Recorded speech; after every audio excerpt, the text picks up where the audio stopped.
Hello, everybody.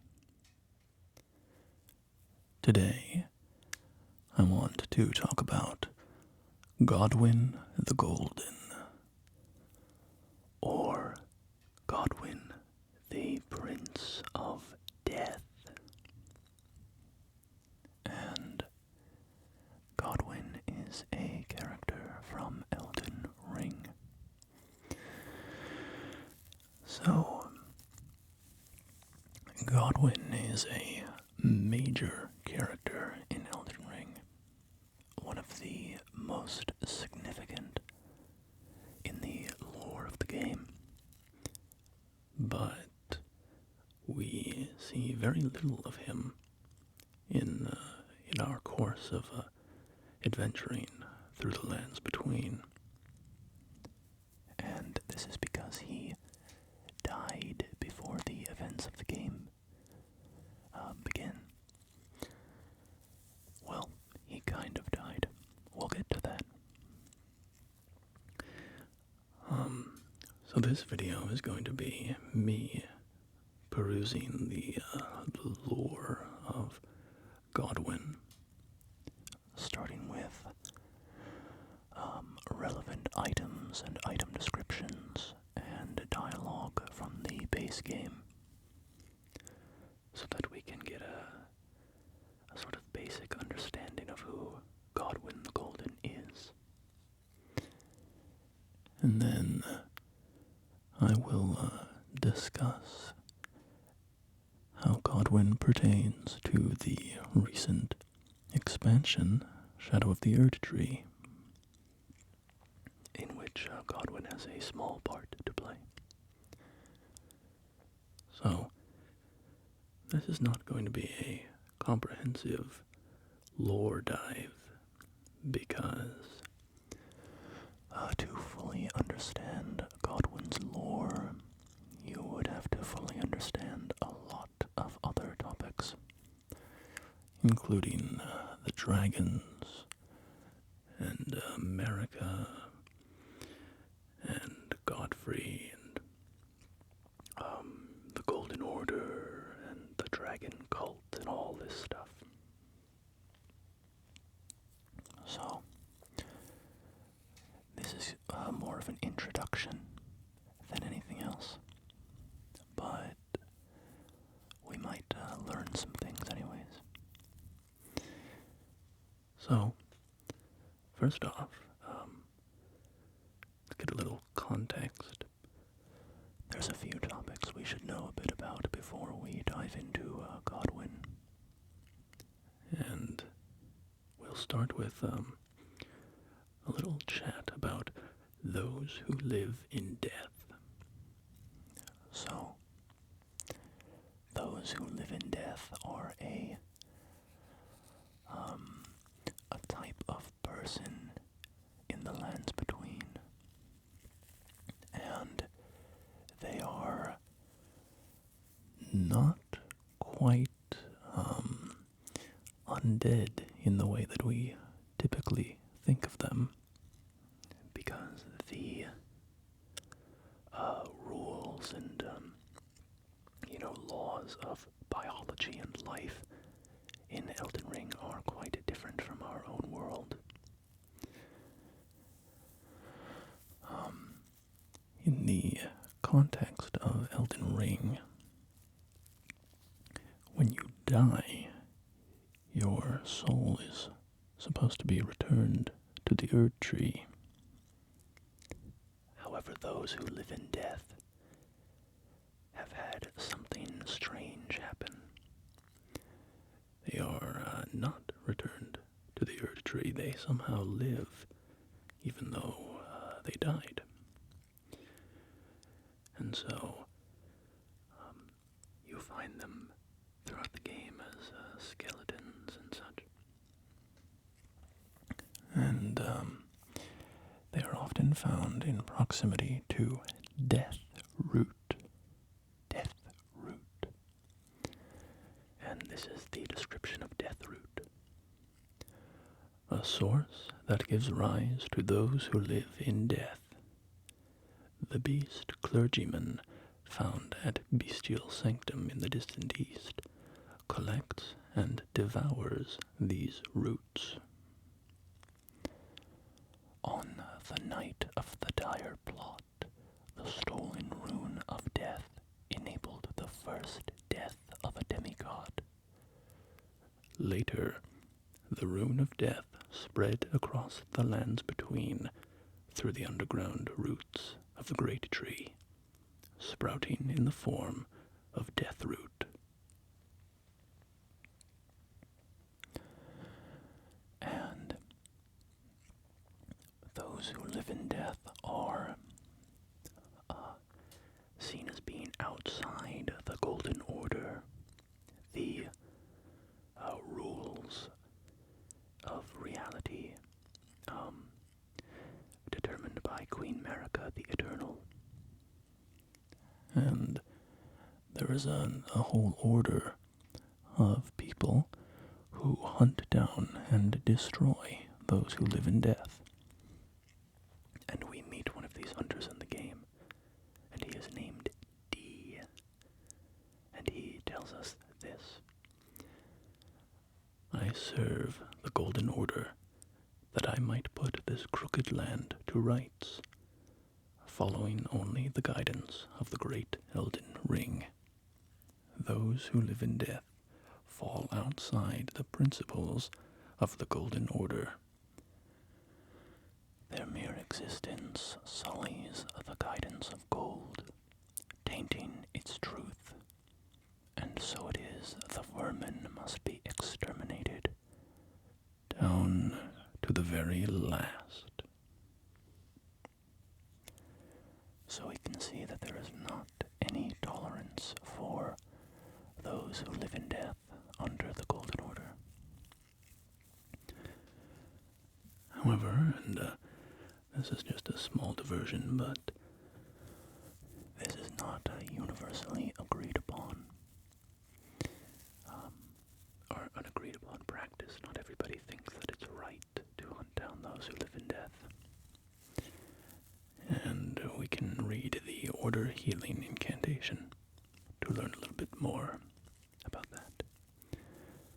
One of the incantations of the Golden Order fundamentalists, used by hunters of those who live in death, alleviates death blight buildup. The noble Gold Mask lamented what had become of the hunters, how easy it is for learning and learnedness to be reduced to the ravings of fanatics.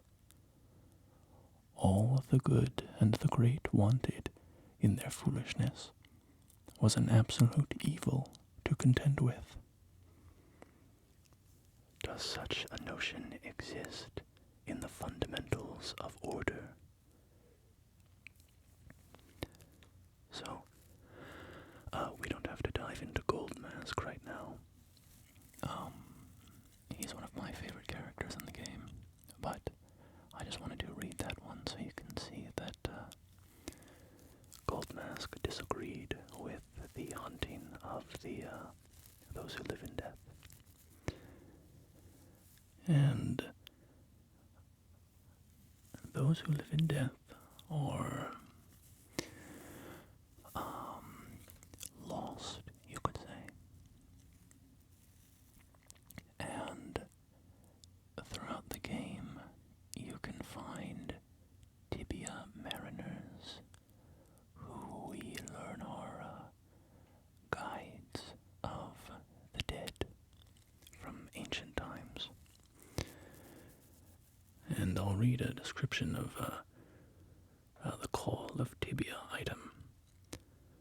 An ancient ceremonial tool that uses a gravekeeper's skull as a catalyst. Craftable item. Uses FP to summon one lost in death at the spot that it is thrown. The creature spins and mows down foes in the vicinity 3 times before dissipating. The dead have long been left to wonder. What they need is leadership.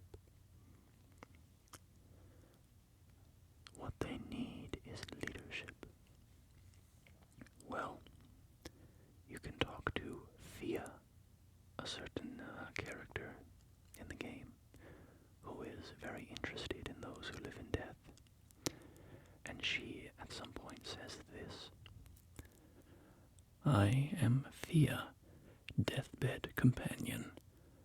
Hark, round table, disturb not the death of Godwyn the Exalted.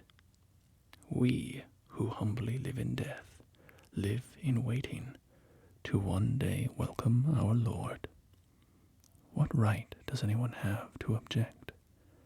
Our Lord will rise, the Lord of the many and the meek.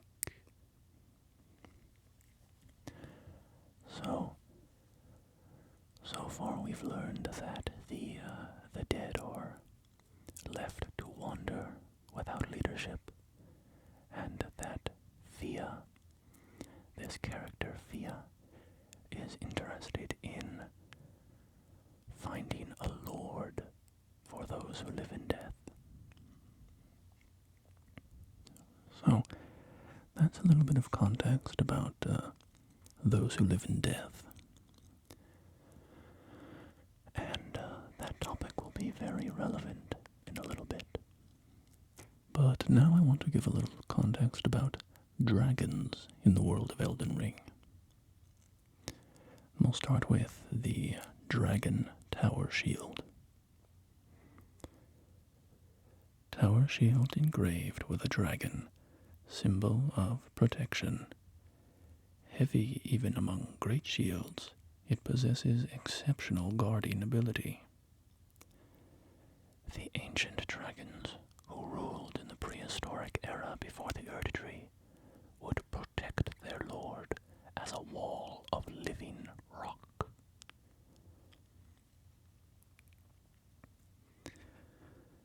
And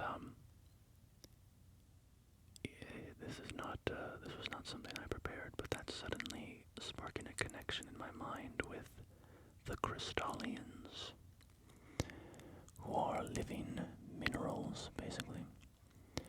And something I can't quite remember, something from the Raya Lucaria questline. I think maybe from one of the old sorcerers you find. It says something about seeking the wisdom of stone or something like that. I can't quite remember. Anyway, just that idea of living rock, that seems to resurface a number of times throughout the game. Even when you find Marika, eventually, her skin is like it's made of stone. But anyway, so from this we learned that the dragons once ruled in the time before the Erdtree. And then eventually, of course, Marika and Leyndell arose as the rulers of the land. And so if you find the Bolt of Grandsax item, we can read, Spear whittled from the weapon wielded by Grandsax, one of the legendary armaments. A great ancient dragon, Grandsax once rained calamity upon the royal capital, the only time in historical record that Leyndell's walls have fallen. This marked the dawn of the war against dragons. So, now of course we've learned that there was a war against dragons between Leyndell and the dragons. And we'll see how that war concluded in a moment. But now I'll read the Remembrance of the Dragon Lord. Remembrance of Dragon Lord Placidusax, hewn into the Erdtree. The power of its namesake can be unlocked by the finger reader. Alternatively, it can be used to gain a great bounty of runes. The Dragon Lord, whose seat lies at the heart of the storm beyond time, is said to have been the Elden Lord in the age before the Erdtree.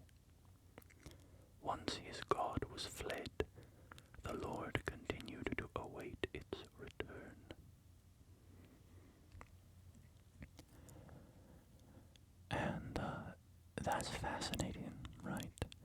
That Dragon Lord Placidusax was once the Elden Lord. Which, of course, is our goal in the game, is to become Elden Lord. And that Placidusax once had a different god.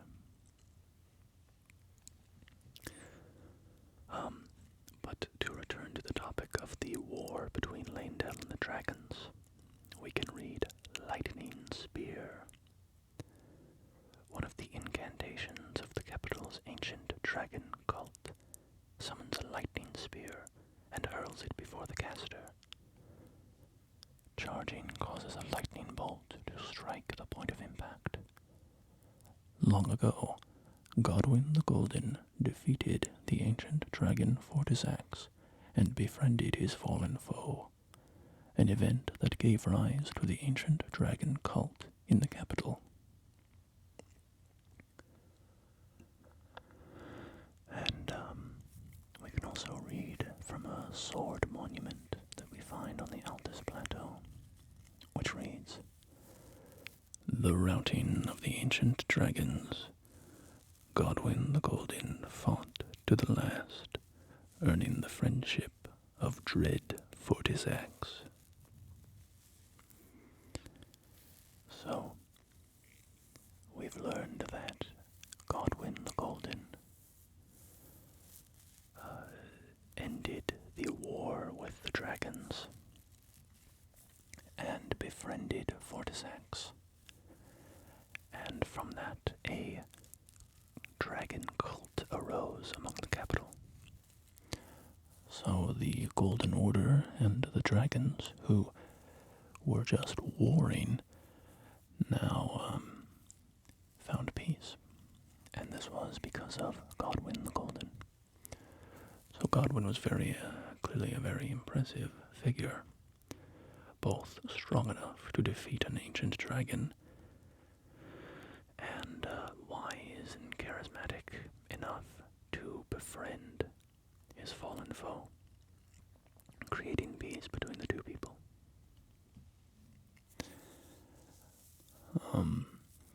Eventually,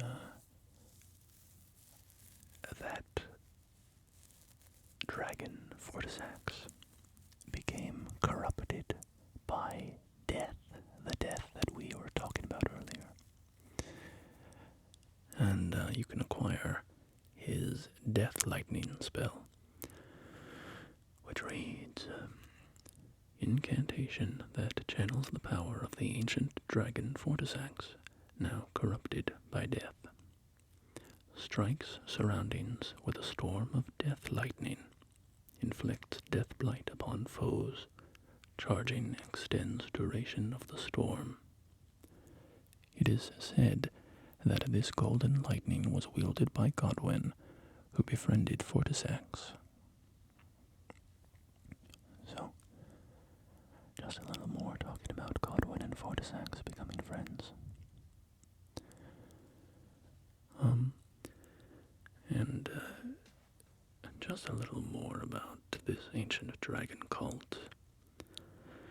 We can read from Lanciax's Glaive. Incantation that channels the power of the ancient dragon Lanciax.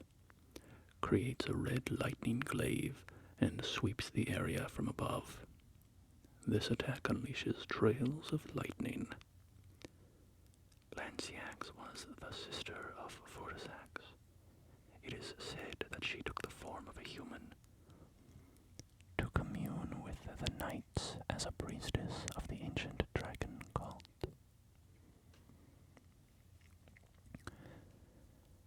And I mention this because there's a little bit of an interesting connection in the DLC, and this isn't the main topic of the video, but I just wanted to throw this in because in the DLC you meet a character called Florisax, and you can eventually acquire her spirit as a spirit ash. And this is what it says. Ancient dragon Florisax. Ashen remains in which spirits yet dwell. Used to summon the spirit of ancient dragon Florisax. Florisax assumed this spirit form to offer her service to a new lord. Uses her own dragon bolt to increase all damage negation, including physical, for herself and nearby allies. Strikes foes with the Flowerstone Gavel's dragon bolt to reduce enemy lightning damage negation. Long ago, Florisax assumed human form to share dragon communion with the world. Now, she has acquired a human heart. So, Florisax saying, here it says that Florisax assumed human form. And of course we just learned that Lanciax took the form of a human. So, I think it's safe to assume that Lanciax looked similar to how Florisax looks when we find her, which is a sort of humanoid dragon hybrid.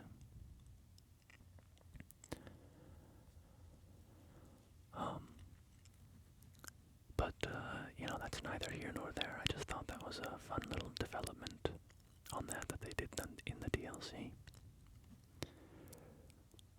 But now, let's start tying these things together a little bit. This context about dragons and death and such. Let's start tying that in with Godwyn the Golden. And we learned from the earliest trailers and the intro cinematic of the game that Godwyn the Golden died on the Night of Black Knives, and that he was the first of the demigods to die. So, Godwyn is a demigod. He is the child of Marika and Godfrey. And I will say, and I don't know what to make of this, but all of Marika's children have names that begin with M. Mesmer, Melina, Moog, Morgott, Mikola, Melania. Except for Godwyn, whose name begins with G, which is the name of his father. So I don't know what to make of that. I sort of wonder if that's a hint that maybe Marika isn't really Godwyn's mother, but he is a demigod, so, she would probably kind of have to be. Unless, Godfrey was having kids with some other god, and Marika adopted him. I have no idea, right? But I just find it interesting that in this game where names are so deliberately chosen, all the names are so specifically chosen for their themes, right? You look at the Carrion royal family, and they have names like Ranala, Rolana, Ronnie, Rykard, Radon, right? And then you have Marika's kids all starting with M. So, I just think it can't be just a random choice to have Godwyn's name break that pattern. So I don't know what it means exactly with confidence, but I think it's suggesting something. I just don't know what it is. But anyway,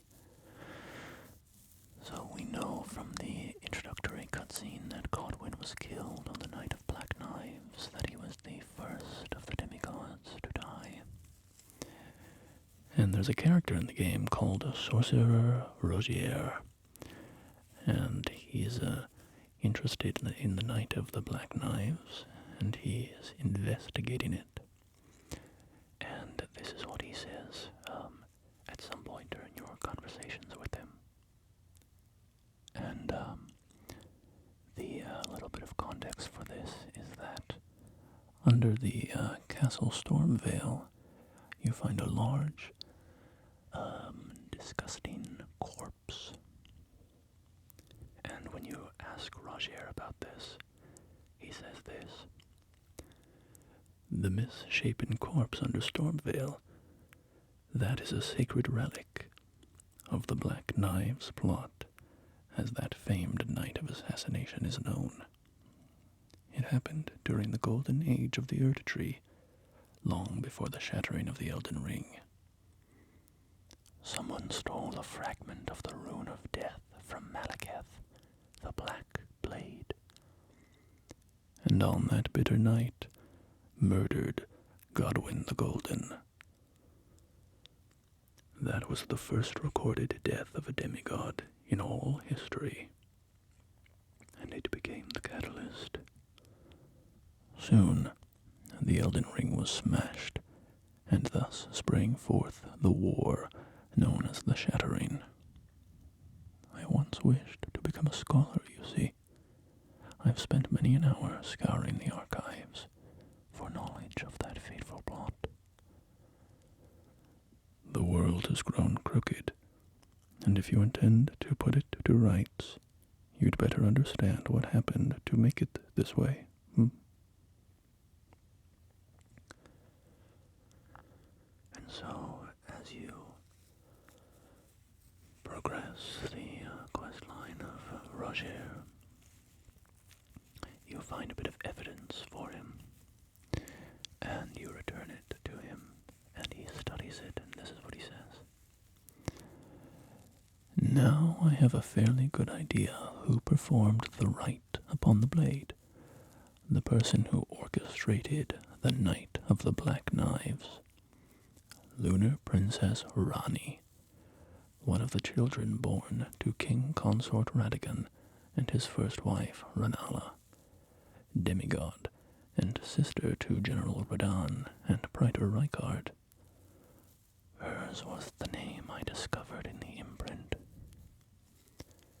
If Ranni truly is the one who plotted that fateful night, then she should bear the curse mark of destined death somewhere upon her flesh. I would like you to procure it for me, and then all will be laid bare. I will have the answers I have sought for so long. So then you embark on a quest line with Ranni, and eventually she gives you the means to access her old corpse. And on the flesh, you find the curse mark of death. Curse mark carved into the discarded flesh of Ranni the Witch, also known as the half-wheel wound of the centipede. This curse mark was carved at the moment of death of the first demigod, and should have taken the shape of a circle. However, 2 demigods perished at the same time, breaking the curse mark into 2 half-wheels. Ranni was the first of the demigods whose flesh perished, while the Prince of Death perished in soul alone. And so, this is a huge answer to the story of Godwyn, and why he has become this strange form. When you find him, his body is transfigured into a fish-like creature, with eyes sprouting all over him, and he's got all these spiky tendrils extending from him.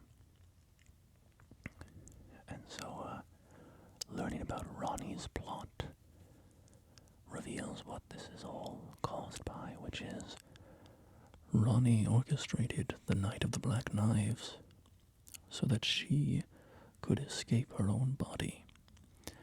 And this is going into a plot line that isn't really relevant for this video, but Ranni needed to ditch her body, but she didn't want her soul to die.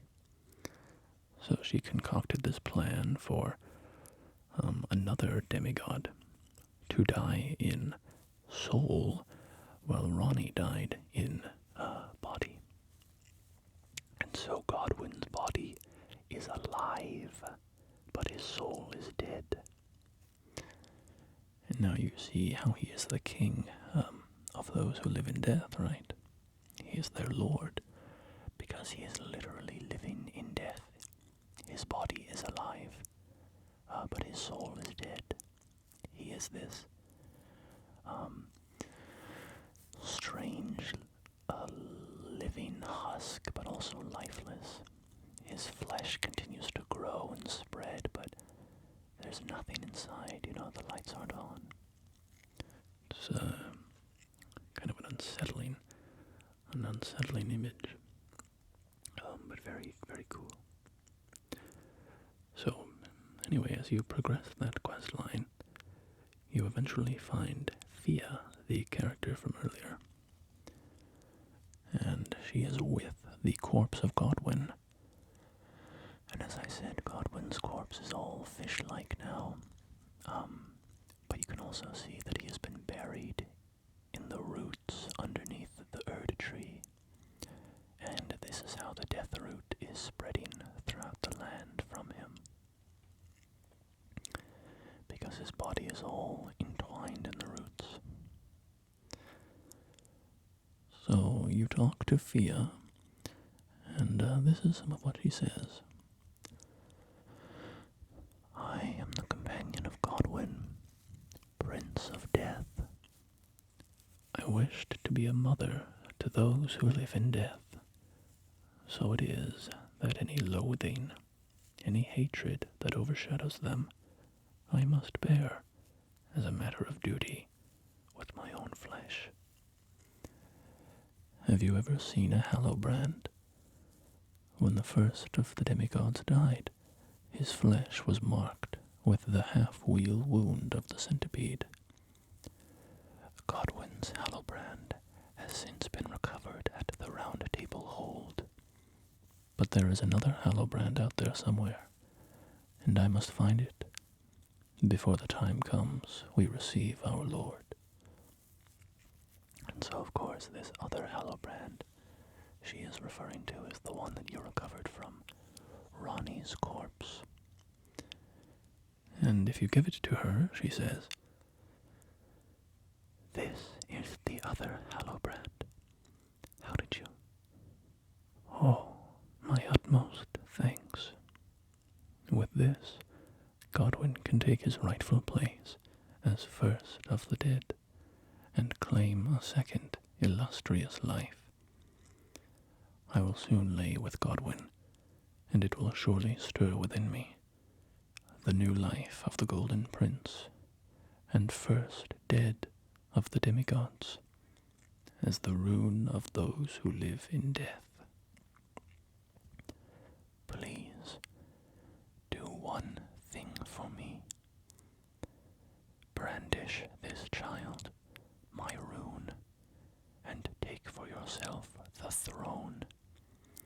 Stay the persecution of those who live in death by becoming our Elden Lord.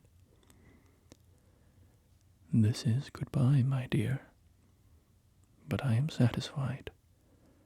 I choose to lie with Godwyn of my own will, not the remains of one chosen for me, and I will bear a child who will inherit your warmth too.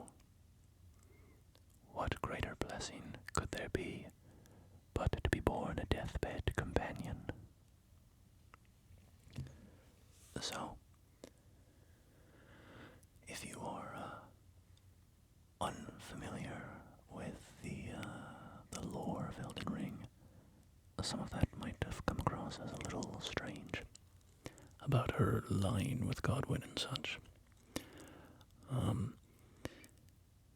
So Fia is a deathbed companion, and what that means is that she takes little bits of life from champions. She hugs them, to keep it PG-13. She hugs them and takes some of their warmth, and then she lies lies with a dead nobleman and gives him another chance at life. And she was in the middle of doing that when the guidance of grace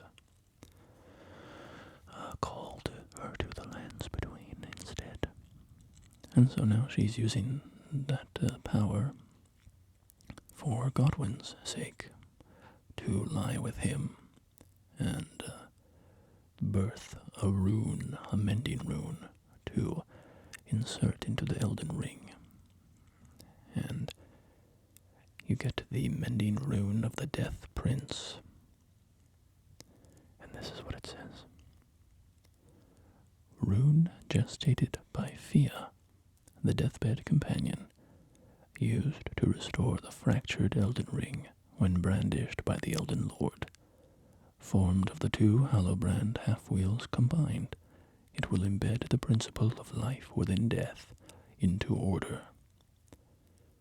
The Golden Order was created by confining destined death. Thus, this new order will be one of death restored.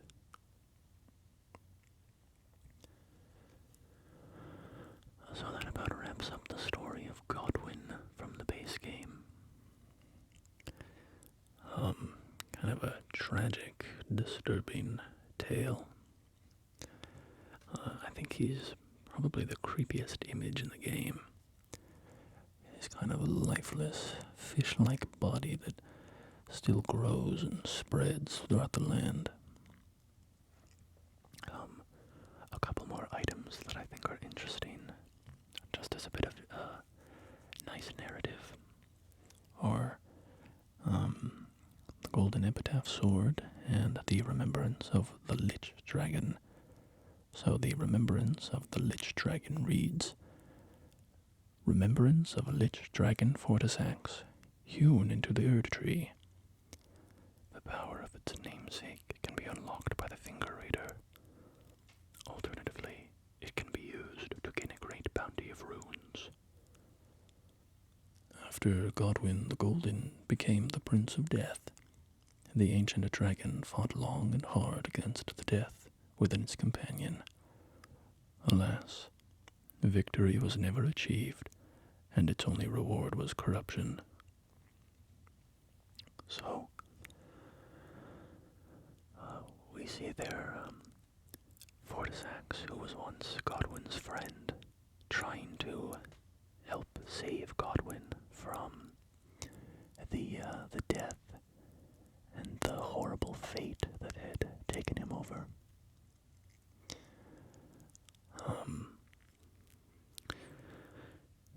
There's some, I guess, question about what Godwyn wants, right? I mean, insofar as he wants anything, because he's soulless now. But, for instance, if you attack Fia while she's by Godwyn's corpse, he shoots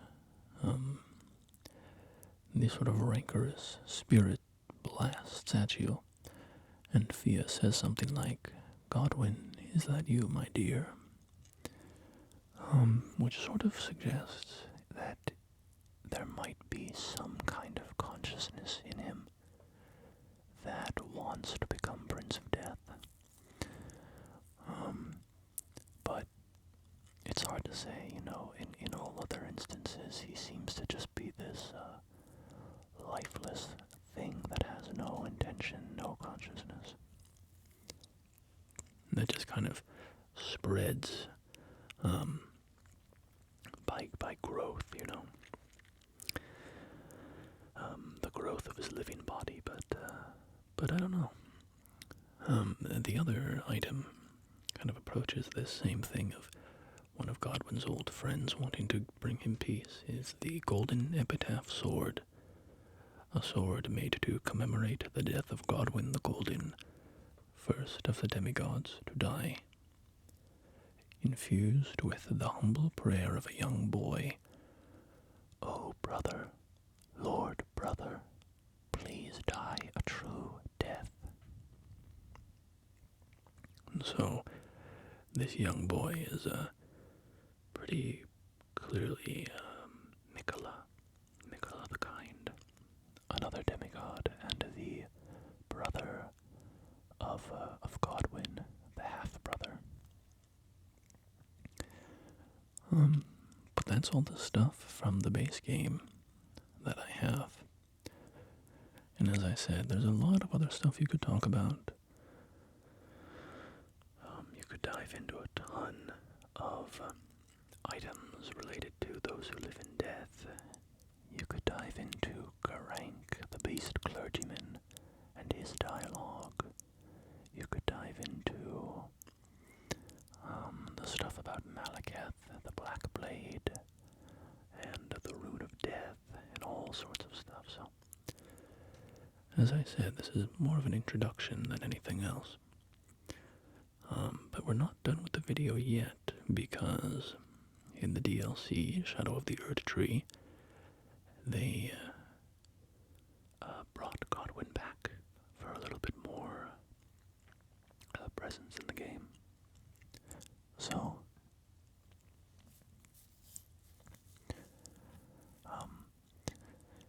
basically, you arrive in this realm of shadow, and there are a few catacombs. Catacombs similar to the catacombs that you find in the Lands Between. And if you reach the end of these catacombs, you find a little boss arena, and you fight a character called the Death Knight, and we'll talk about those in a bit. But you also find Godwyn's face sort of in the roots of the catacomb. And it's pretty interesting to find it in the realm of shadow. So I'll just start with reading some of the items that you acquire that relate to this topic. So first off, the Ancient Dragon Knight's Cookbook. A record of crafting techniques of the Ancient Dragon Knight, who followed Godwyn's Golden Knights into the realm of shadow. Acquire the knowledge to craft the following.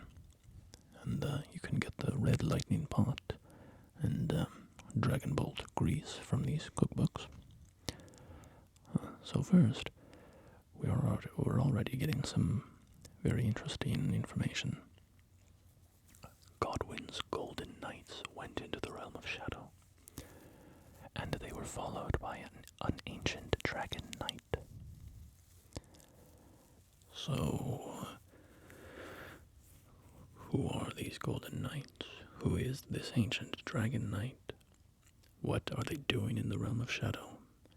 Did they go there after the realm of shadow was already sealed off? Or before? And if it was already sealed off, how did they get there? It reminds me of the Crucible Hammerhelm item that you get in the Realm of Shadow from defeating a Crucible Knight.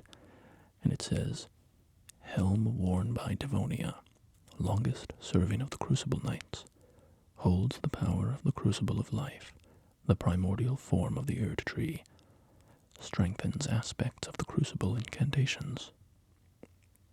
It is said Devonia quested in search of the Crucible's origin, and departed from the lands of the Erdtree alone. So, again, did Devonia go there after it was sealed off?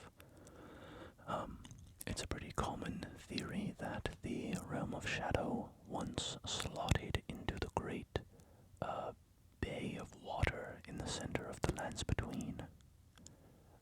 But if that were the case, wouldn't that also be the land of the Erdtree, right?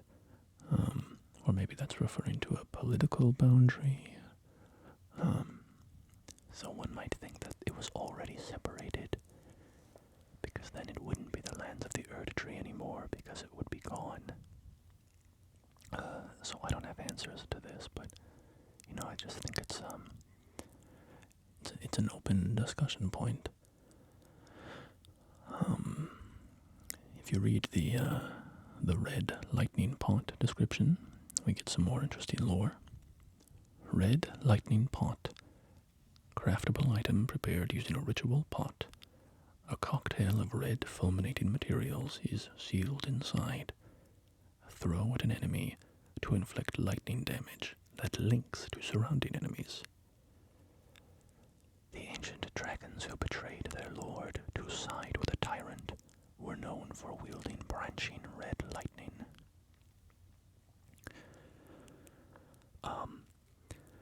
And so all the ancient dragons use red lightning. We can see this in the ancient dragon's lightning spear, which at the end says, "Spoken of in legend, red lightning is the weapon wielded by the ancient dragons." But it seems that the ancient dragons who betrayed their lord, being Blasigisax, to side with a tyrant, being Baal the Dread, were known for wielding branching red lightning. So these traitors, they used red lightning as well, but it branched, it spread. And you can see this when you fight the boss, ancient dragon Senisax, in the Jagged Peak area of the DLC, because her red lightning attacks spread and branch along the ground.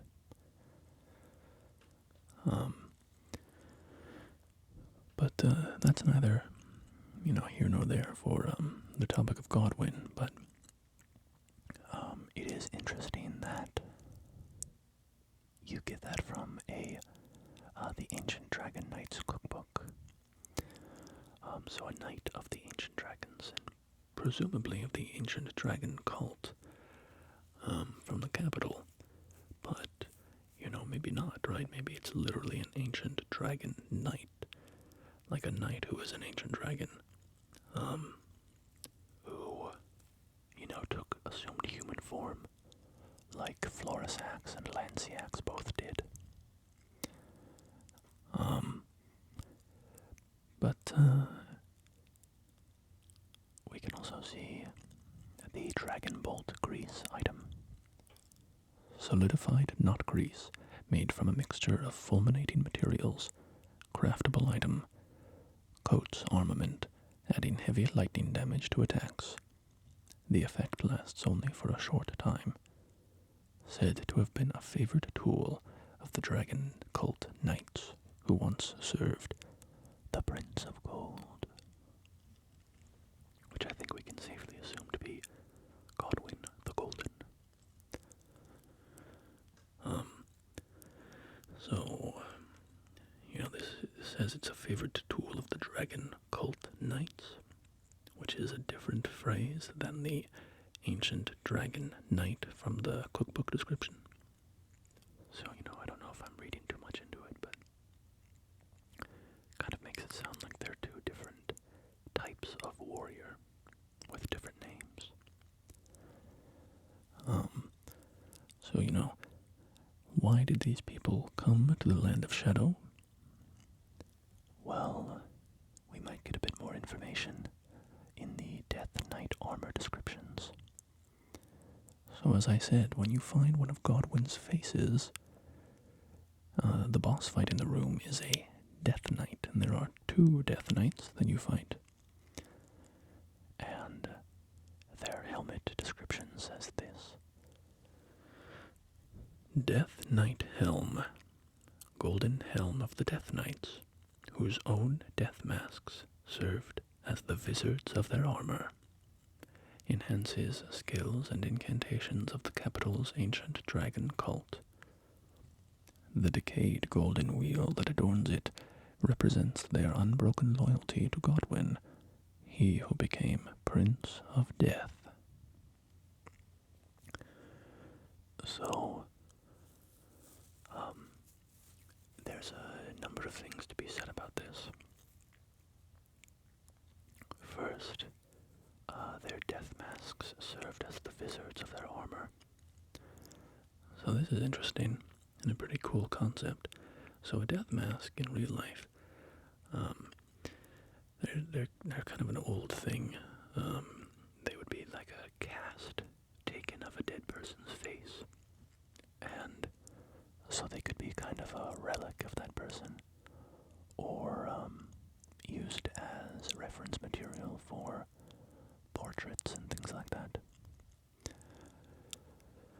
So it seems like these Death Knights, going from this description, they died. They had a death mask made of them, and then when they lived in death, they used that death mask as the faceplate of their armor. And if you look at their helmet, it's like a skull-like appearance. The fact that it enhances the capital ancient dragon cult incantations makes it seem like, these were members of the dragon cult.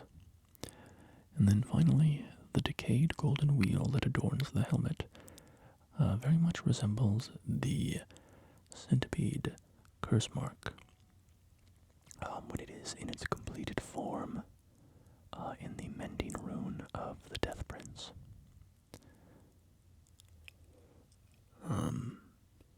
We can also look at the Death Knight armor. Golden armor of the Death Knights, adorned with an antiquated depiction of the Erdtree, enhances skills and incantations of the capital's ancient dragon cult.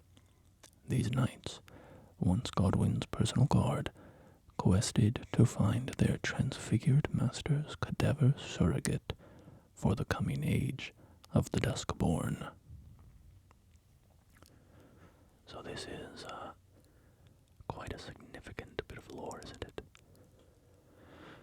So, first off, adorned with an antiquated depiction of the Erdtree. That's kind of interesting, right? It makes it sound like these knights are very old. And that's not necessarily true, right? They could just be wearing old armor, who knows, but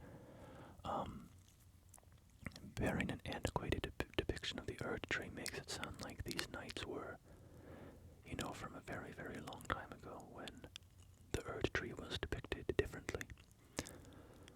And then the other, another interesting bit is that it says these knights were once Godwyn's personal guard, but a crazy bit of text here is they quested to find their transfigured master's Cadaver surrogate for the coming age of the Duskborn. So,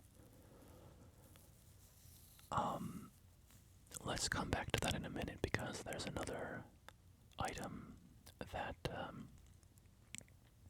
references this. So, Death Knight's twin axes, golden war axes of the Death Knight, a pair of weapons made to be wielded in both hands, crackles with lightning, the power of the capital's ancient dragon cult.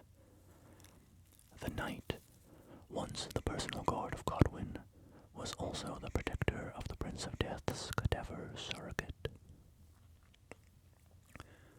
So, we have this idea of the Cadaver surrogate that Godwyn's personal guards, after dying, but remaining loyal to their Prince of Death, quested to find and protect these Cadaver surrogates. So what is a Cadaver surrogate? Well, Cadaver is, if you watch like a crime show or something where they're dissecting a body or whatever at a morgue, right? Their cadavers are the corpses in morgues, or at medical schools and such. I mean, a cadaver is just a corpse. So, you have that. They're transfigured masters, a corpse surrogate. And then a surrogate is, you can think of like a surrogate mother, where, somebody who can't give birth on their own will hire another woman to have their child implanted in their womb and grow there, right? So a surrogate is kind of a something that serves in place of another. So Cadaver surrogate could mean like a surrogate for Godwyn, something that can serve in place of Godwyn that is a cadaver. Right? I think you could probably read it in a few different ways. But also that they're trying to find this cadaver surrogate for the coming age of the Duskborn, and the age of the Duskborn is the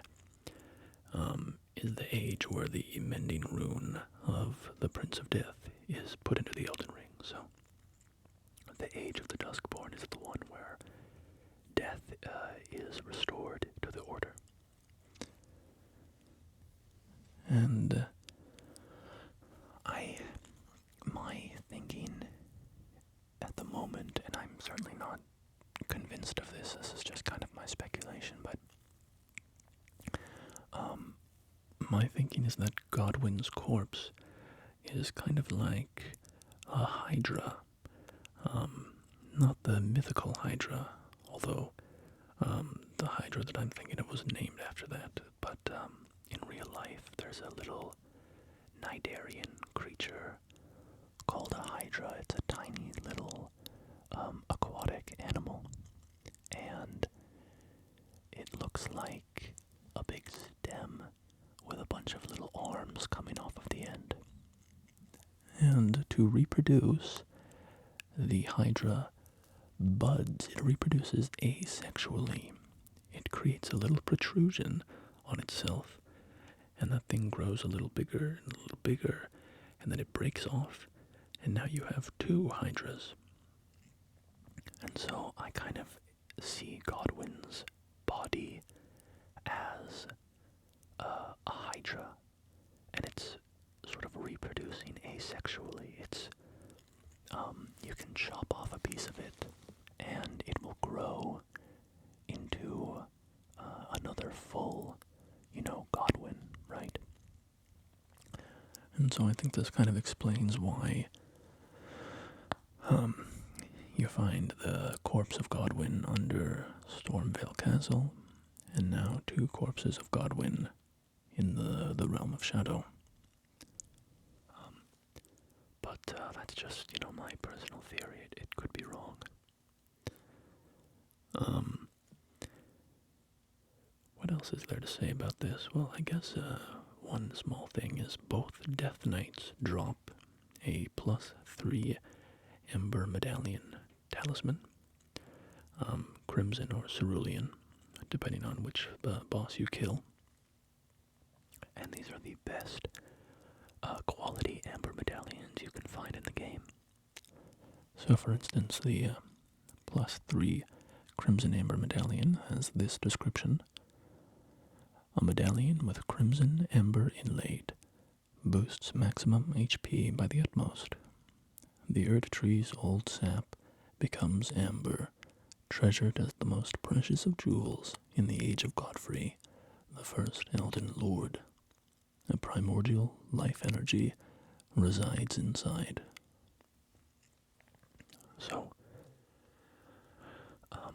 these Death Knights, which bear antiquated depictions of the Erdtree, and also have these very powerful medallions from the age of Godfrey, first Elden Lord, sort of makes me think, again, that these Death Knights are very, very old, which would make sense if they were the personal guards of Godwyn.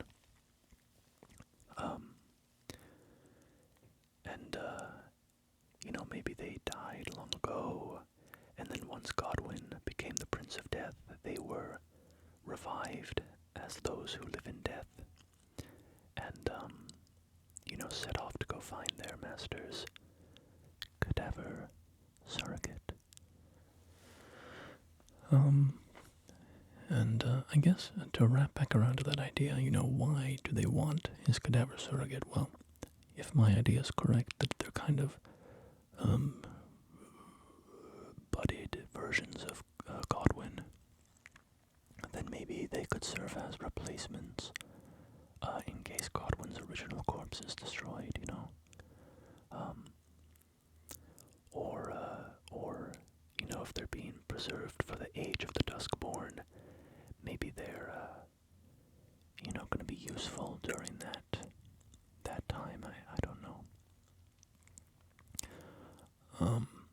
another question would be,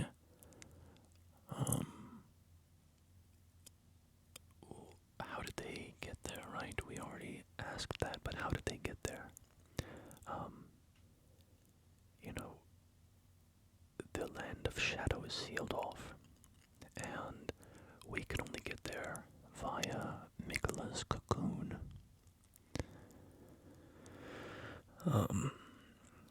And you know, how did Godwyn's Cadaver surrogates get there, right? So this brings in questions of timeline, and the timeline in my mind was that the realm of shadow had been sealed away long before Godwyn's death. I kind of imagined that Mesmer's crusade took place somewhere around the end of Godfrey's reign, because Mesmer knows what the Tarnished are. So he would have had to have been around for, seeing Godfrey be expelled as a Tarnished. But maybe the timeline is that the crusade took place much later, after the Night of Black Knives. I really have no idea. I'm just totally theorizing right now, but if they buried Godwyn, and Marika was stricken with grief, and she launched a crusade against the Hornsent in revenge, maybe blaming them. I don't know. But then Godwyn's roots extended into the realm of shadow before it was sealed away. Alternatively, if it was already sealed away, I still think that it could have gotten there, because in the realm of shadow you can find something called the suppressing pillar. And at the top of the pillar there's an inscription that reads, "The very center of the lands between, all manners of death wash up here, only to be suppressed." So, it could be that even though the realm of shadow was sealed away, because Godwyn was dead, half dead in this way, his death root corruption could still wash up on the realm of shadow, in this sort of magical way, as attested to by the suppressing pillar. What else could there be? I mean, maybe the Erdtree roots of the great tree roots are somehow still connected to the shadow tree roots, because the catacombs in the realm of shadow do have corpses buried in the roots, which is a tradition in the lands between of Erdtree burial. So if those roots are there, maybe there is a method by which the death root could have gone from the roots of the great tree to the roots in the land of shadow.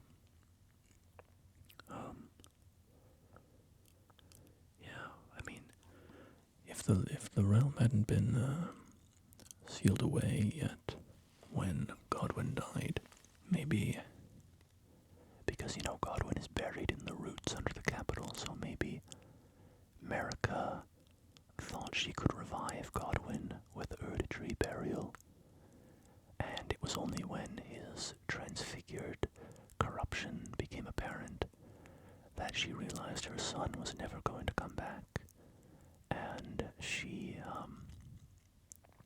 shattered the Elden Ring. Right?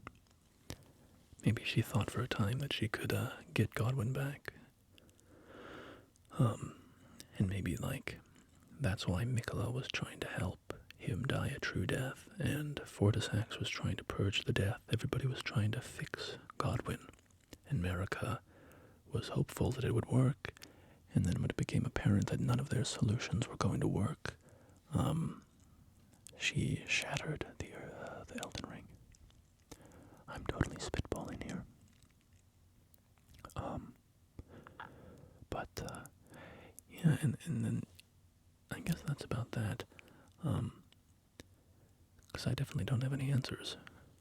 The suppressing pillar, I will say, I looked up the original Japanese, and I don't speak Japanese, but I translated it on a bunch of different translation websites and such, and the beginning is pretty consistent, but the end where it says, all manners of death wash up here, only to be suppressed. Suppressed was, translated in a variety of ways, such as calmed, appeased, quelled. So I'm very curious what the suppressing pillar means when it says, all manners of death wash up here, only to be suppressed. What does it mean for death to be suppressed? The realm of shadow has the spirit graves, and it has the death birds and the grave birds. I don't know. There's a lot of interesting implications about death from the DLC that I'm not gonna lie, I don't really totally understand.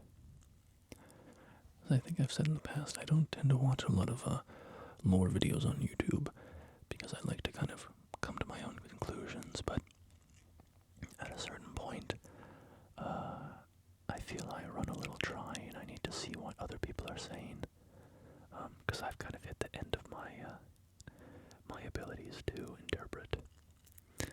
I do get some information about what people are saying because I talk to my brothers about the lore, and one of them watches a lot of YouTube videos, and sometimes he'll share what people are saying, and oftentimes my response is like, what the hell are you talking about? Like, where are people getting this information from? But that's the nature of FromSoft narrative design, right? It's so vague that people can reach a variety of conclusions, which is what makes it so fun. But anyway, that's about all I have to say about Godwyn, the Prince of Death, and the developments on his story from the DLC. He's one of the most interesting parts of Elden Ring. Even just his image, the image of that strange face and the tentacles extending from him in his fish-like body. It's a very striking bit of character design, so one of the most memorable aspects of Elden Ring. A game in which there are many, many memorable aspects. But thank you for watching. I hope you learned a little bit about Godwyn today, and I hope that this video sparked your creativity to interpret the lore yourself, which is really what I kind of would like these lore videos to do more than anything, is just get your own minds churning about the lore and make connections yourselves, because that's such a fun aspect of being a fan of the lore of these games, is kind of having your synapses fire and forge new connections where you didn't see them before. Alright, until next time, my friends, take care of yourselves. Goodbye.